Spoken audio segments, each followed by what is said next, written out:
Kekaisaran Romawi itu bukan sekedar negara yang kuat loh. Ini adalah salah satu kisah sukses terbesar dalam sejarah. Sebuah sistem yang, hampir sempurna deh untuk zamannya.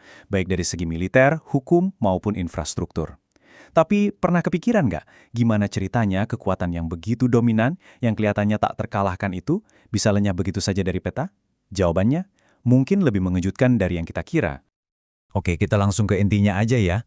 Anggapan umum soal runtuhnya Roma itu seringkali keliru. Jadi penjelasannya bukan karena Roma dihancurkan oleh serangan musuh, tapi karena strukturnya sendiri sudah tidak mampu lagi menopang keberhasilannya yang luar biasa itu. Nah, poin pertama yang harus kita pahami, ini menantang mitos yang paling umum, yaitu anggapan bahwa Roma ditaklukkan dalam sebuah pertempuran besar. Kenyataannya jauh lebih rumit dan jujur aja, jauh lebih menarik. Jadi, mitosnya kan, Roma itu hancur lebur diserang dari luar. Tapi kenyataannya, kerusakannya itu datang dari dalam. Luka paling fatal yang dialami Roma itu justru disebabkan oleh dirinya sendiri, sebagai efek samping dari kemenangan-kemenangannya yang tiada henti. Oke, kita bahas satu persatu kehancuran dari dalam ini. Dimulai dari militernya. Ironis banget kan, mesin perang yang bikin Roma jadi super kuat, malah jadi salah satu beban terbesarnya. Nah, ini nih, reaksi berantainya yang fatal. Jadi, semakin luas wilayah kekuasaannya, para prajurit yang aslinya adalah petani harus bertugas di tempat yang jauh banget, dan untuk waktu yang lama. Hasilnya, lahan pertanian mereka jadi terbengkalai, keluarga mereka bangkrut, dan akhirnya sistem wajib militer warga negara pun ambruk. Nah, untuk mengisi kekosongan ini, Roma jadi sangat bergantung pada tentara bayaran, terutama dari suku-suku Jermanik. Dan ini dia poin kuncinya, loyalitas tentara itu bergeser. Mereka udah nggak setia lagi kepada negara atau rakyat Roma, tapi kepada komandan yang membayar gaji mereka. Tentara Romawi mungkin masih yang terkuat di dunia waktu itu, tapi mereka tidak lagi berjuang demi Roma. Sekarang kita masuk ke faktor internal kedua. Dan ini mungkin bakal bikin Anda kaget. Roma ternyata menghadapi krisis kekurangan penduduk yang parah. Kesuksesan dan gaya hidup kekaisaran itu ternyata menciptakan tekanan yang luar biasa. Pajak yang tinggi untuk membiayai militer dan birokrasi, wajib militer yang nggak ada habisnya, dan kehidupan kota yang makin sulit. Semua itu bikin banyak warganya enggan menikah dan punya keluarga. Dan ini bukan cuma masalah kelas bawah loh, bahkan kalangan elitnya pun berhenti punya anak. Ini menunjukkan betapa putus asanya situasi demografi mereka saat itu. Kaisar Augustus sampai harus membuat undang-undang yang secara eksplisit menghukum para bangsawan yang memilih untuk tidak menikah. Coba bayangin deh, kalau sebuah negara harus memaksa warganya untuk berkeluarga, itu tandanya ada masalah mendasar yang sangat serius.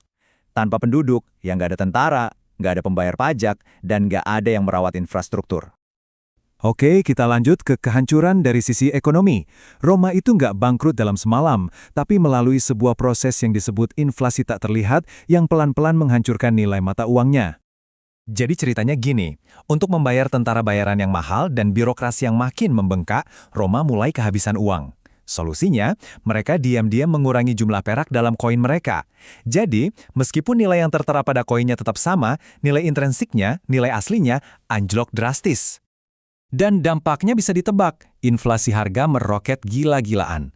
Akibatnya, kepercayaan publik terhadap uang anjlok, yang memaksa orang-orang kembali ke sistem barter. Ketika sebuah negara tidak bisa lagi mempercayai uangnya sendiri, seluruh fondasi ekonomi, pajak, dan militernya mulai runtuh. Faktor keempat ini mungkin kedengarannya sangat modern. Birokrasi yang terlalu besar dan rumit, hingga akhirnya melumpuhkan negara itu sendiri. Roma itu kan terkenal dengan hukumnya. Tapi di akhir masa kekaisarannya, sistem hukum dan administrasinya malah jadi monster.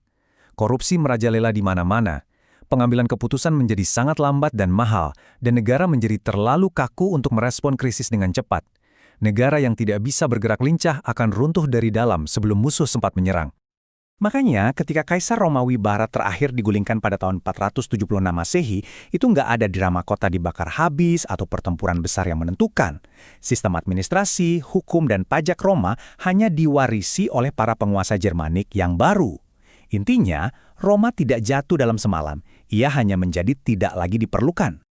Lalu, apa yang bisa kita pelajari dari semua ini? Kejatuhan Roma bukanlah sekedar cerita kuno. Ini adalah pelajaran abadi tentang kesuksesan dan betapa rapuhnya hal itu. Roma meninggalkan warisan yang punya dua sisi. Di satu sisi, kita berhutang banyak pada mereka, mulai dari fondasi hukum modern hingga tata kota yang terorganisir. Namun di sisi lain, setiap hadiah itu datang dengan peringatan.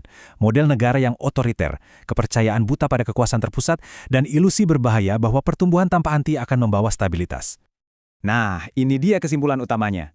Roma tidak runtuh karena para pemimpinnya bodoh atau rakyatnya malas. Bukan. Roma runtuh karena ia terlalu lama berhasil dengan formula yang sama. Sehingga ketika keadaan berubah, ia tidak mampu beradaptasi. Kesuksesan itu sendiri telah menjadi perangkapnya. Dan ini meninggalkan kita dengan satu pertanyaan terakhir yang ngena banget, yang berlaku untuk negara, perusahaan, dan bahkan kehidupan kita sendiri. Kisah Roma memaksa kita untuk bertanya, apakah formula yang membuat Anda sukses hari ini secara diam-diam justru menjadi penghalang terbesar Anda untuk hari esok?